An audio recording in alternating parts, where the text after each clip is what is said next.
Magandang araw po, Sir Jess. Itago niyo po ako sa pangalang si Carding. Hindi ko po tunay na pangalan dahil sa ang kwentong ito ng aking buhay ay masyadong misteryoso. At yun po ang dahilan kung bakit naisip kong ipadala sa inyo ang aking kasaysayang ito. Dahil po sa ang inyo pong channel ay naglalaman po ng mga usaping pangkababalaghan. Sir Jess, panganay po ako. Sa aming 5 magkakapatid, 3 kaming mga lalaki at 2 mga babae. At kami nooy naninirahan sa isang liblib o isang tagong baryo na nasasakupan ng probinsya ng Romblon. Hindi ko na lamang po babanggitin sa kwento kong ito ang pinakang eksaktong lugar dahil magpasa hanggang sa ngayon ay naririnig ko pa't nababalitaan ko na pinag-uusapan ng mga taga sa amin ang tungkol sa aking naging karanasan, lalo na nga sa harapan ng inuman. Nasa edad pa lamang ako noong 21.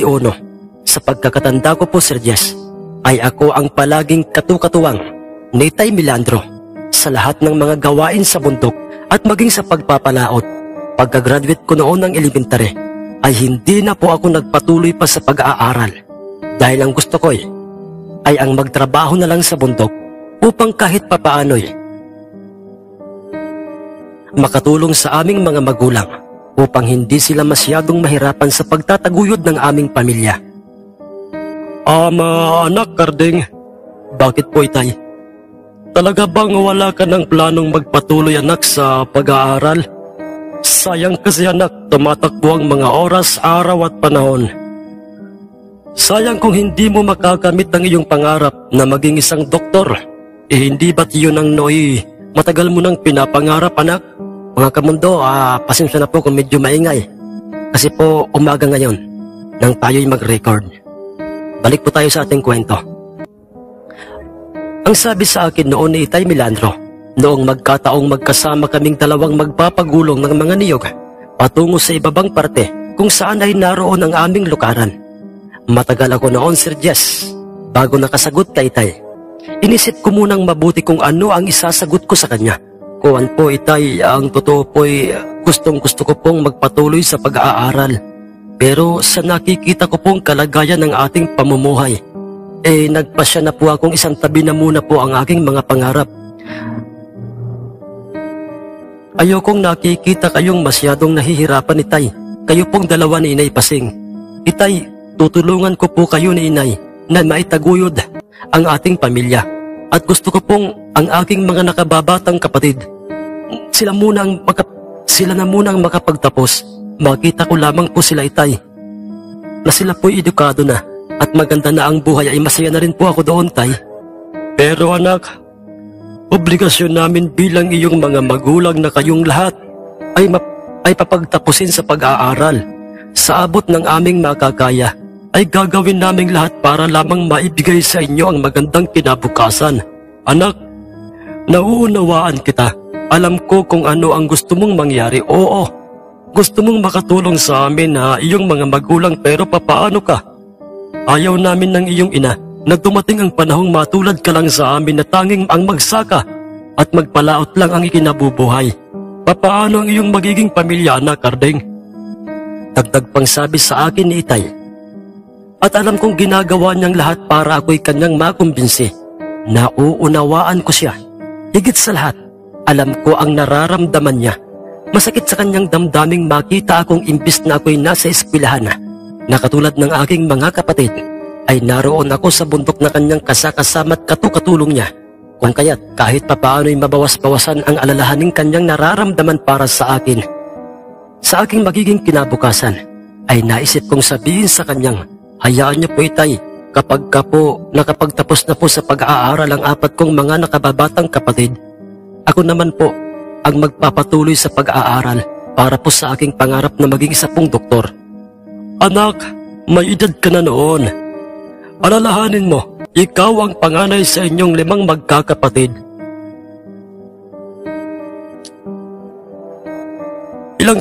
Ilang taong gulang ka na kung magha-high school ka. Itay, hindi ho pa wala namang bata o matanda sa pag-aaral. Ang iba nga po'y uugod-ugod na nang makagraduate sila sa kolehiyo o sa high school.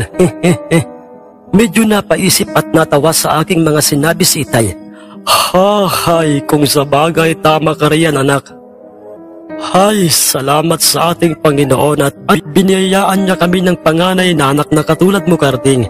Mabait, masipag at maunawain. Totoo pong lahat, Sir Jess, ang mga sinabing yun sa akin ni Itay Melandro. Dahil walang ibang nilalaman ng puso't isip ko noon, kundi ang makatulong sa aming pamilya.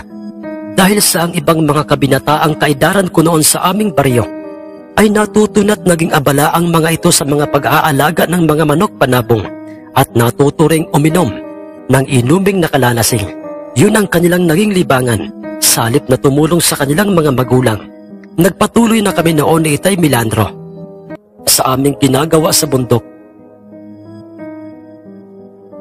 Naipon naming lahat sa aming lukaran ang mga bunga ng niyog na siya naming gagawing kopra upang maibinta't magamit ng aming pamilya hanggang sa sumapit na nga ang mga alas 4:30 ng araw na yun at nataong araw ng Biyernes ng hapon nang magpasya na itong si Itay Melandro na kami ay umuwi na muna't bukas na lamang ipagpatuloy ang mga gawain sa aming lukaran. Nagkanya-kanya kaming dalawa na nagdala ng aming mga dadalhin. Nakakailang hakbang pa lamang kami noon nang makarinig kami ng mga yabag ng kabayo na para bang ito'y tumatakbo at iyon ay sinundan kaagad ng kanyang paghuni. Pareho kaming dalawang nagtaka noon ni Itay kung nasaang parte ng bundok na aming kinaroroonan nagmumula ang tumatakbong kabayong yon. Nagpalingaling nga kami noon ni Itay sa paligid hanggang sa biglang, "Ama, anak, nakikita mo ba ang nakikita ko?" Tanong sa akin ni Itay. "Opo, Itay. Isang puting kabayo. At ito'y nakahinto na wari po'y nakaabang at naghihintay lamang sa atin na tayo'y lumapit sa kanya." "Halika anak, maglakad tayo papalapit sa kanya." "Sige po, Itay. Tayo na po."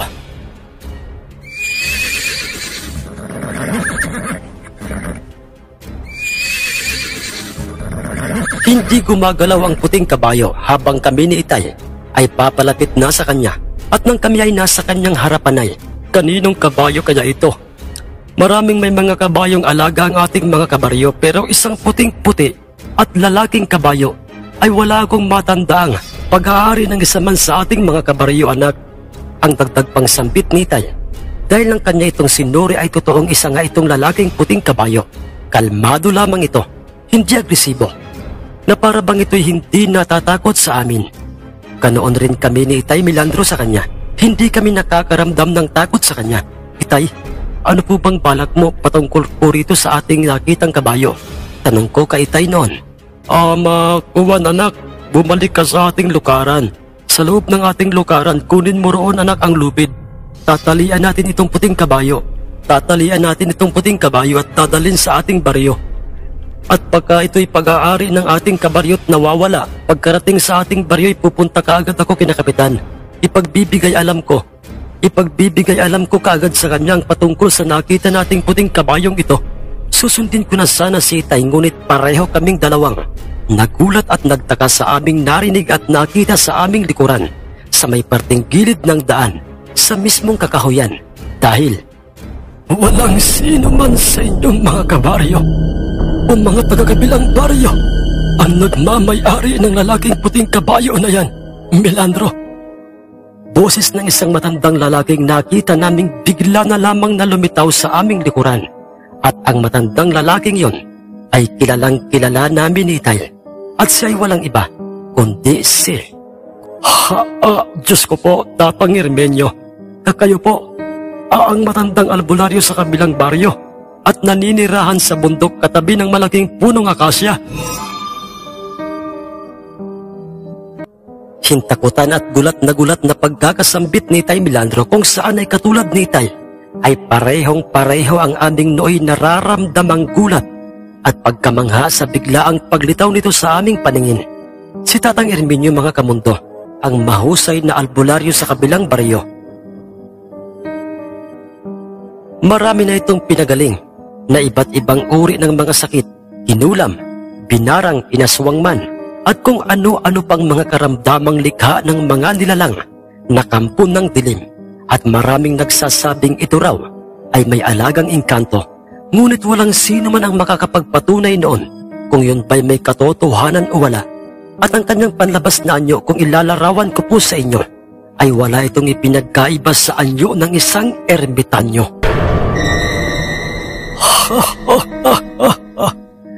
Oo, Melandro. Ako nga. Tatang Irmenyo, teka lamang po.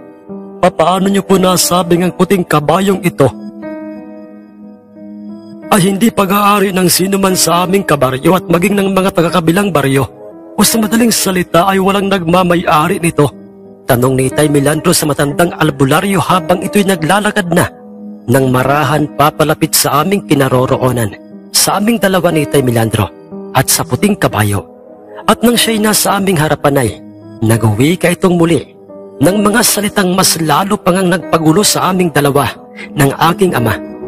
At nang siya'y nasa aming harapan ay nag-uwi ka itong muli ng mga salitang mas lalo pang ang nagpagulo sa aming dalawa ng aking ama.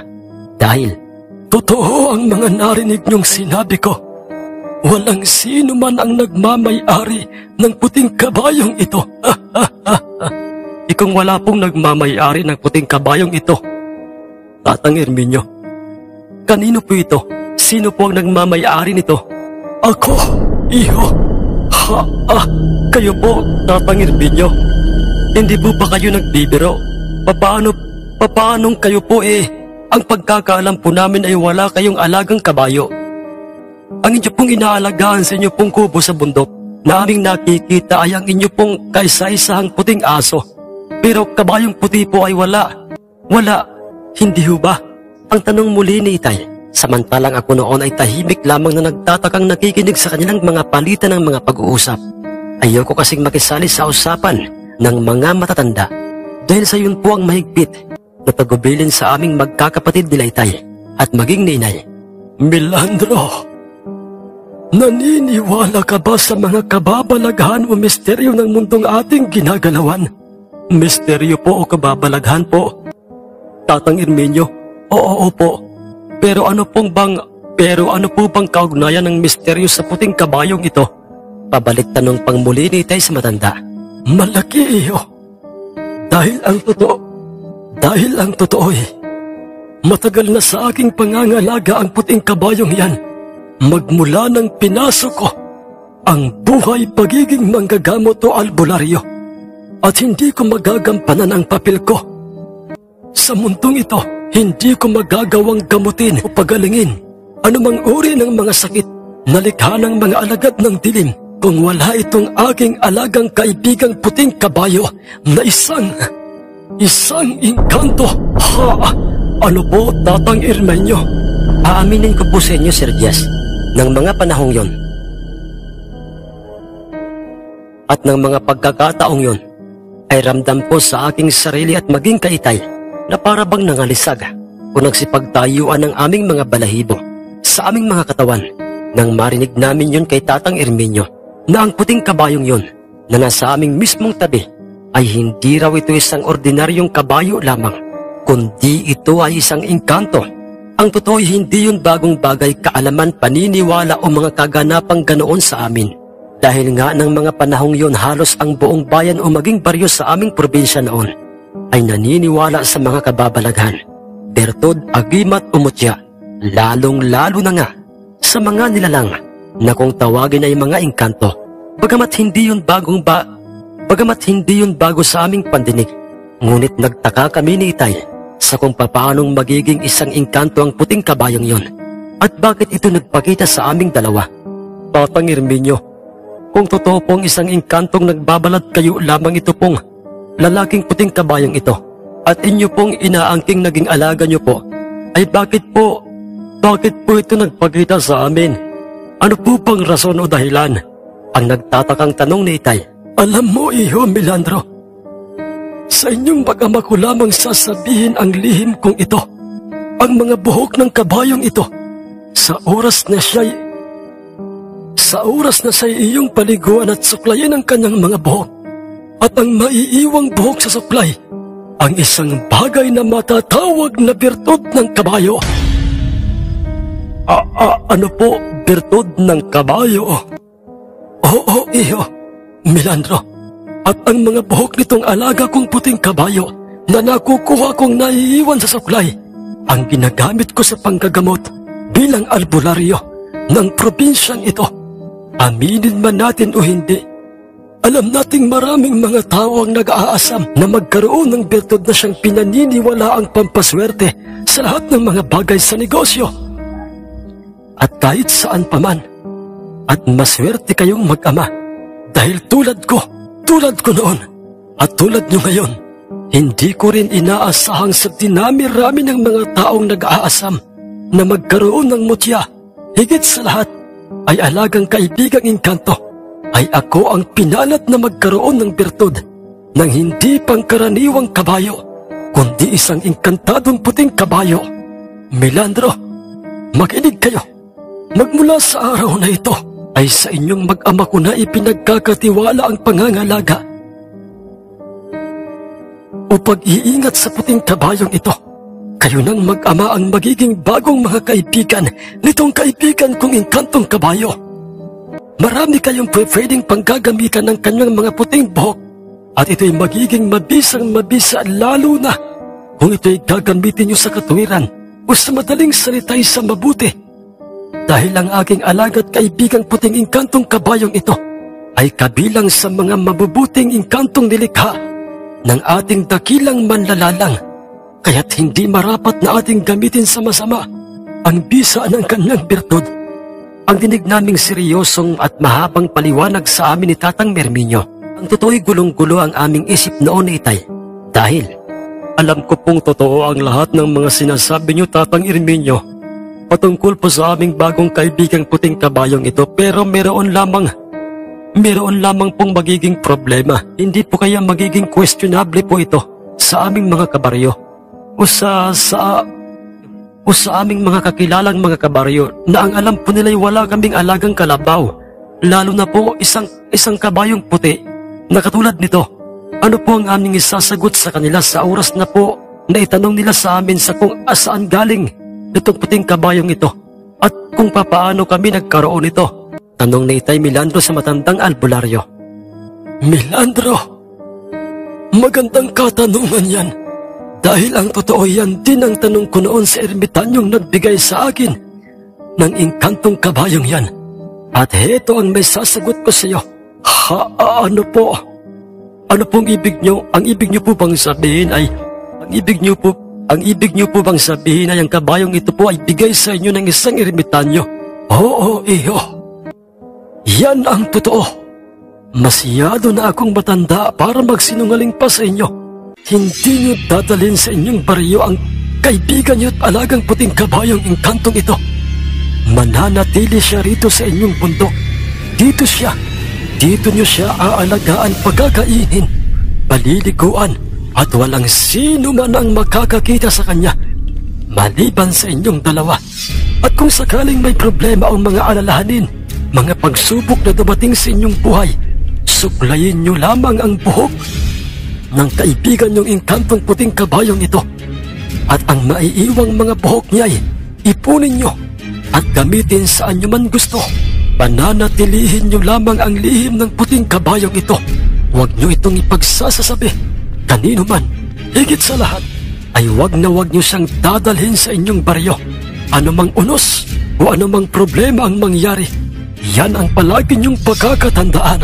Pero Tatang Erminyo, nawala siya.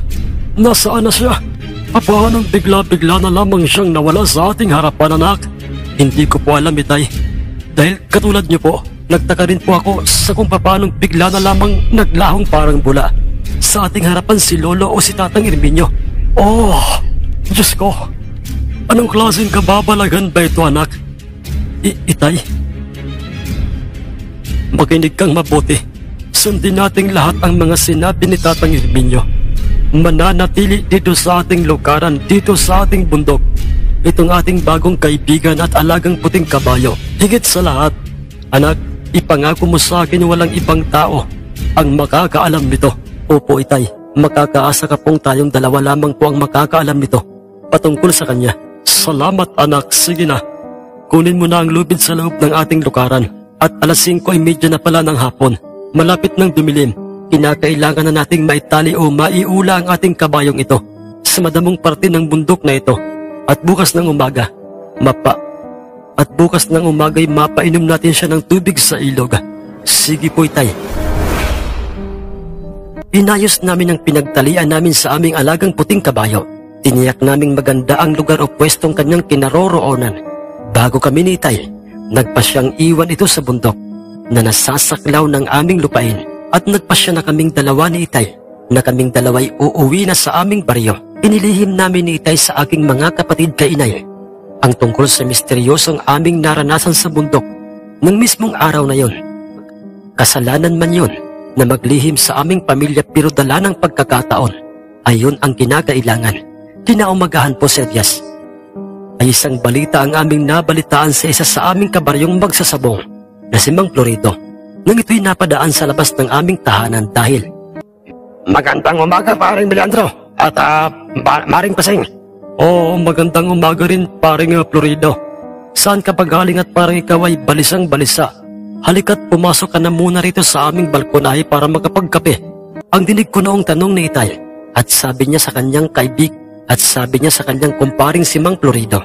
Pumasok ito sa loob ng aming balkonahe at agarang ipinagtimpla ni Inay Pasing ng mainit na kape.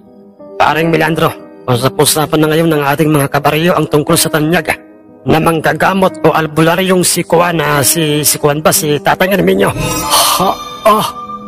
Anong ibig mo sabihin? Ano si Tatang Erminyo? Bakit ba, paring Florido? Ano ang tungkol sa kanya? Tensyonadong sagot ni Itay sa kanya. Juan, pare, kahapong mga alas 4:30, ayon sa mga taga-kabilang baryo, nakita raw nilang wala ng buhay sa kubo mismo ni Tatang Erminyo. Si Tatang Erminyo na wala ng pulso. Wala na itong pulso o wala ng buhay. Patay na, pare. Si Tatang Erminyo. Ano? Imposible ito. Imposibleng patay na si Tatang Erminyo. Dahil kahapon lamang, saksi kaming dalawa ng aking anak na si Carding. Na buhay pa ang matandang albularyong yon. At nakausap pa namin sa bundok. Pero ano itong balitang sinabi ni paring Florido? Imposible ring siya'y gumagawa lamang ng kwento. Ang sabi ni Tay Melandro sa kanyang sarili, maaga pa ang mga sandaling yon. Ngunit pinagpapawisan na ang noo ni Itay, hindi dahil sa mainit na kaping kanyang iniinom, kundi ang patungkol sa misteryo o hiwagang papaanong nangyaring patay na ang matandang albularyong si Tatang Erminyo. Lalo pat, sumaktong ayon kay Mang Florido, mag-aalas 4 ng hapon na nang idiniklarang patay na ang matanda. Kung kaya't, hindi kaya. Imposible itong nasa isip ko. Pero maaari kayang si Tatang Erminyo na nakausap at nakita ko kahapon sa aming bundok ay isa na lamang itong multo o isang kaluluwa. Kinakailangan ko itong tiyakin sa pamamagitan ni paring Florido. Ang mga katanungang gumugulo noon sa isipan ni Itay Melandro. Pare, nalulungkot ako sa masamang balitang yan. Para sa isang magaling at kilalang albularyong si Tatang Erminyo. Kaya't mamayang gabi, kasama ang aking pamilya ay paparoon kami sa kabilang baryo upang makiramay sa pagkamatay ni Tatang Erminyo. Marami siyang natulungan, napagaling na mga pasyente. O na kanyang mga pasyente na walang hinihinging kabayaran, mahirap man o mayaman, kaya't masyado kong ikinalulungkot ito, pare. Ang sabi ni Itay sa kanyang kumpare, pareho lamang tayo, pare, ng nararamdamang awa at paghihinayang para sa isang pumanaw na mabuting matandang albularyo. Kaya't pare, sige, mamayang gabi, kasama ng aking pamilya ay magkakasama tayong paparoon sa kabilang baryo para makiramay. At ang dinig ko pang balita ay uuwi raw ang mga kaanak ni Tatang Erminyo, pre, upang may saayos ang libing ng matanda. Ang sabi pa ni Mang Florido.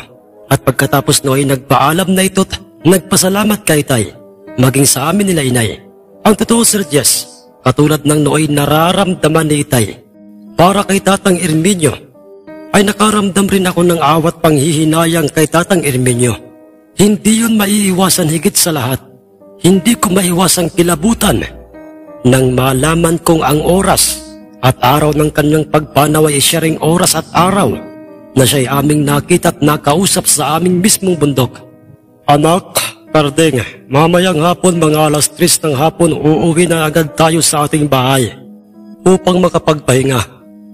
Dahil paparoon tayong mag-anak sa kabilang baryo sa lamay ni Tatang Erminio, kasama si Paring Florido at ang kanyang pamilya. Ang nuwi paalala pa sa akin ni Itay nang kaming dalaway magkasama ng umahon patungo sa aming lukaran upang ipagpatuloy na ang aming mga gawaing pagkukopra. Opo, Itay, sige po. Magalang kong sagot sa kanya. Kuwan, anak. Bakit po, Itay?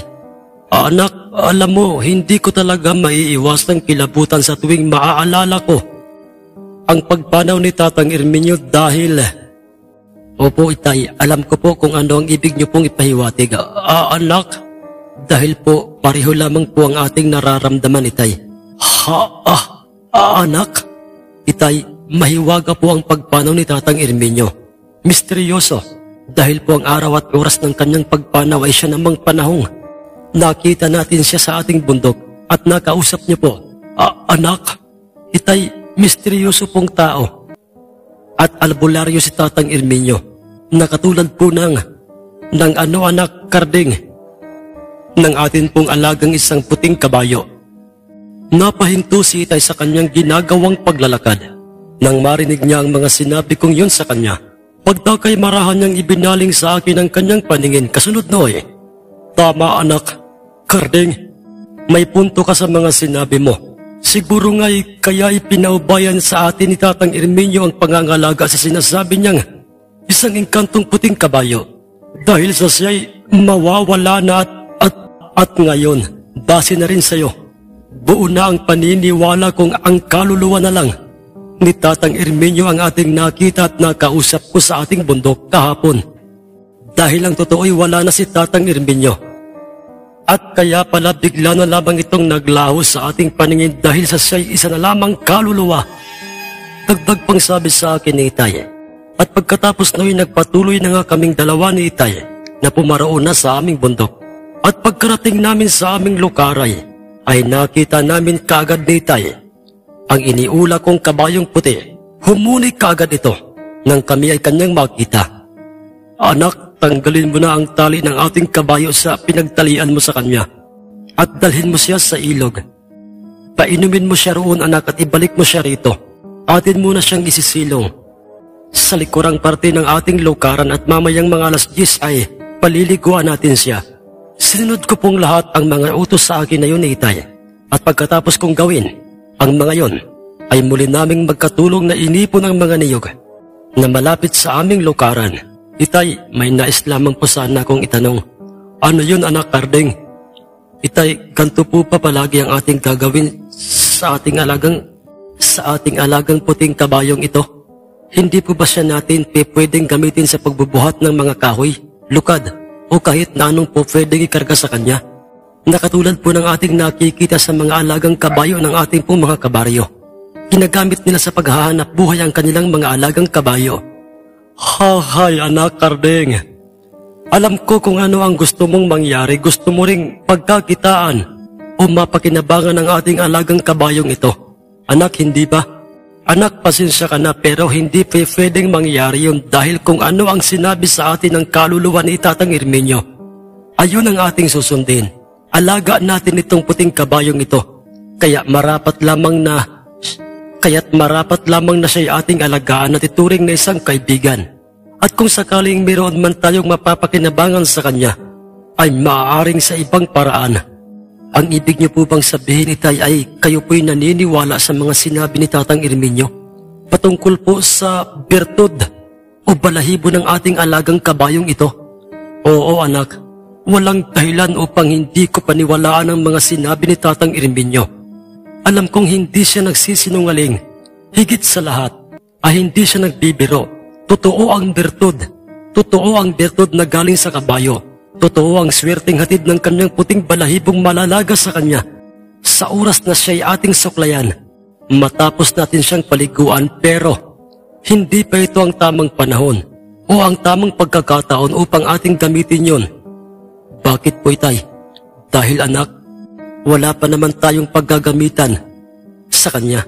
O ang ibig kong sabihin ay wala pa akong maisip kung saan natin yun gagamitin. Ganoon po ba, Itay?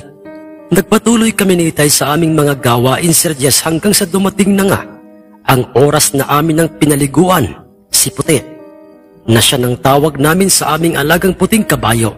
Marahan naming sinuklay-suklay ang kanyang buhok at tunay ngang may mga paisa-isang mga buhok na aming nakikitang naiiwan sa kanyang suklay. Inipon namin yun ni Itay at marahan at buong ingat na inilalagay sa isang malinis at puting tela. Saka namin ito tinalian. Pagsapit ng mga alas 3 ng hapon ay muli naming inihanap ng madamong parte si Puti upang siya'y aming muling iwan sa aming lukaran. Dahil sa kami ay paparoon pa sa kabilang baryo upang makipaglamay sa burol ng albularyong si Tatang Erminio.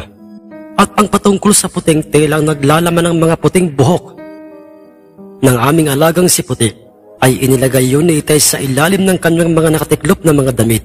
Pagpatak ng mga alas 5:30, matapos naming makakain nila inay, kaming mag-anak, ay siya namang pagdating ng pamilya ni Mang Florido at magkakasama kaming lahat na pumaraon sa dalampasigan upang sumakay sa malaking bangkang dimotor na pag-aari ng aming kapitan ng baryo. Dahil sa kasama namin si kapitan at ang ilang mga tanod na makikipaglamay sa namayapang albularyo. Mula sa bundok sa kubo ni Tatang Erminio ay dinala sa baryo sa barangay hall ang bangkay ni Tatang Erminio at doon siya ibinurol. Dinagsa ng maraming taong nakikiramay ang lamay ng matanda.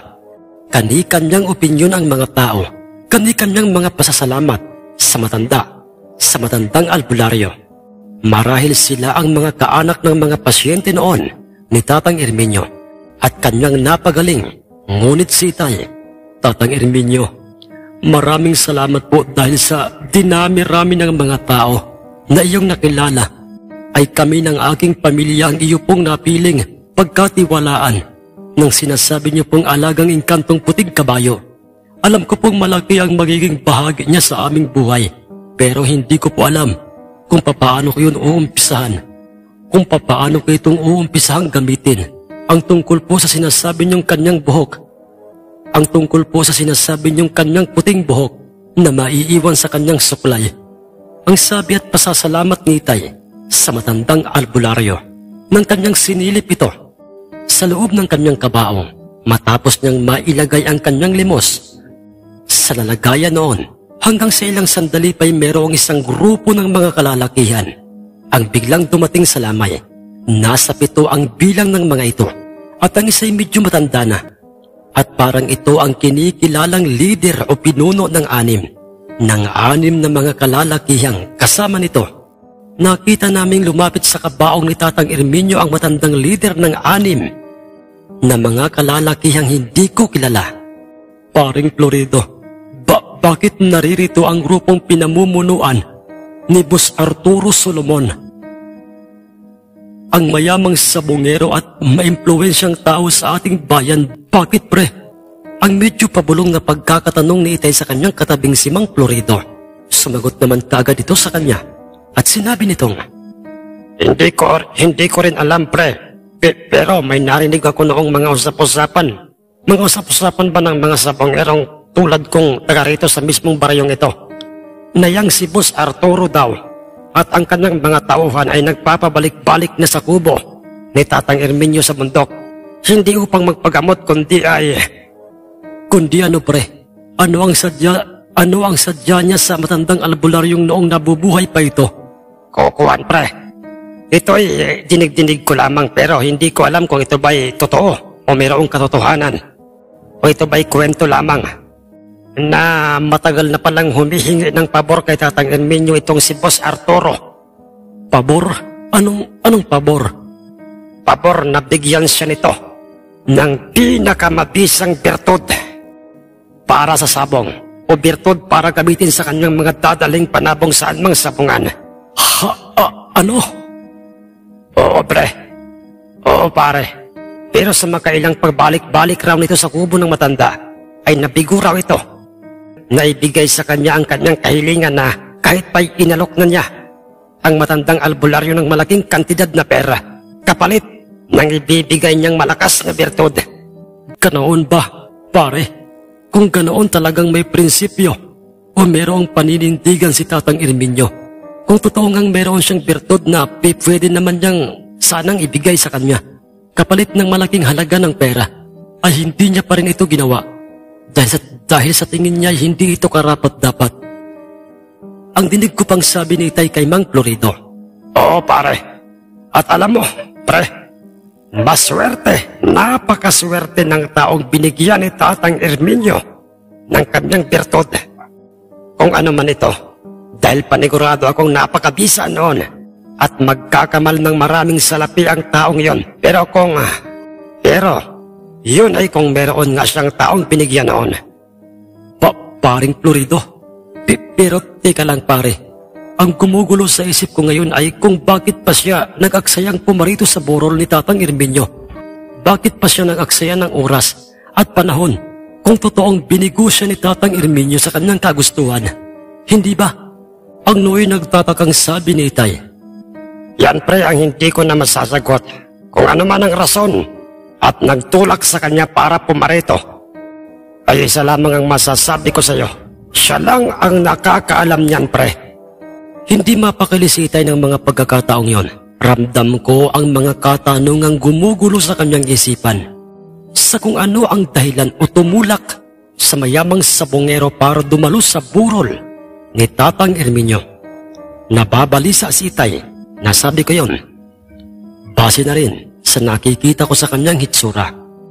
Hindi ako mapakali, hindi ko alam kung bakit hindi maganda ang aurang nakikita ko sa pagkatao ng 6 na mga kasama ni Boss Arturo, lalo na nga sa kanilang boss na si Boss Arturo. Bakit pilit itong nagsusumiksik sa isip ko? Hindi kaya, sana nagkakamali lamang ako ng iniisip ko ngayon. Ang sabi ni Itay sa kanyang sarili habang nakasentro ang kanyang paningin sa nooy, nakatayo't nakatalikod sa amin, at nakadungaw sa kabaong ni Tatang Erminyong si Boss Arturo Solomon. At doon nagwika ito sa kanyang sarili patungkol sa bangkay ni Tatang Erminyong. Kung hindi ka lamang sana nagmatigas, kung hindi mo lang sana ako binigo, tanda, kung ipinagkaloob mo lang sana sa akin ang hinihingi ko sa iyong pinakamalakas na birtud, para ikarga sa aking mga dadaling panabong, ay hindi ka pa sana mabubura sa mundo. Kasalanan mong lahat ng ito, Tandang Erminyo. At kung sakaling marami pang mga albularyong tulad mo ang makikilala ko, tatanggi sa gusto ko, ay hindi ako mangingimingkitlan sila ng buhay at palalabasin kong inatake. At mabuti na ang ganto, hindi ko man nakuha sa iyo ang birtud mo. Hindi ko man sa iyo nakuha ang birtud mo, pues wala ka ring ibang pagmamanahan noon. Paalam, Tandang Erminyong albularyo. Pare, nakita mo yun? Oo, paring Bilandro. Tumalikod na sila at naglakad na palayo rito kasama si Boss Arturo. Sagot ni Mang Florido kay Itay. Habang nakikita kong papalayo na sila sa lamay ni Tatang Erminyo, ay palakas naman ang kutob kong may kinalaman si Boss Arturo sa pagkamatay ni Tatang Erminyo. Pero, papaano ko yun mapatutunayan? Wala akong ebidensya. Hindi papanigan ng sino man ang kutob kong ito. Tatang Erminyo, kung sakaling totoo man itong nasa isip ko, kung totoo ngang malaki ang bahagi ni Boss Arturo, kung bakit ka naririyan sa kabaong na yan, wes, huwag kang mag-alala. Sisikapin kong maibigay sa iyo ang katarungan o hustisya sa dahan-dahang paraan. Sabi ni Itay sa kanyang sarili. Pagkatapos ng 5 araw, mula nang mamatay at maiburol si Tatang Erminyo, ay dinala na nga ito sa kanyang huling hantungan sa sementeryo. At habang tinatabunan na ng lupa ang kanyang kabaong, ay merong puting kalapating nakita si Itay na nakapatong sa malaking sanga ng punong nasa gilid ng sementeryo. isang puting kalapating nakapatong sa sanga habang inililibing si Tatang Erminio. Anong ibig sabihin nito? Simbolo ba ito ng humihingi ng hustisya? Ang sabi ni Itay sa kanyang sarili, kung saan ay hindi na nga niya namalayan pang may mga luha na palang inilalabas ang kanyang mga mata. Pangako, Tatang Erminio, ilalantad ko sila. Pangako. 2 linggo ang mabilis na lumipas mula nang mailibing si Tatang Erminio. At ang pananatili ng aming pangangalaga sa aming alagang kabayong si Puti ay isang problema.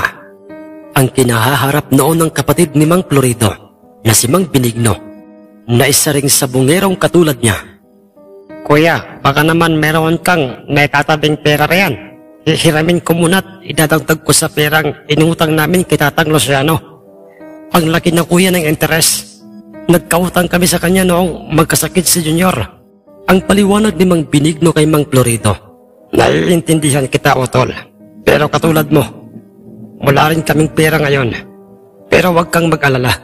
Susubukan kong kausapin si Paring Milandro. Ilalapit ko sa kanya ang problema mo, Utol. Baka mayroon siyang naitatabing pera. Sige kuya, salamat. At nang naglalakad na patungo sa aming tahanan ng mismong araw at oras na yon, itong si Mang Florido ay biglang, Teka lamang, totoo ba itong nakikita kong makakasalubong ko sa daan? Si Luciano ito ah.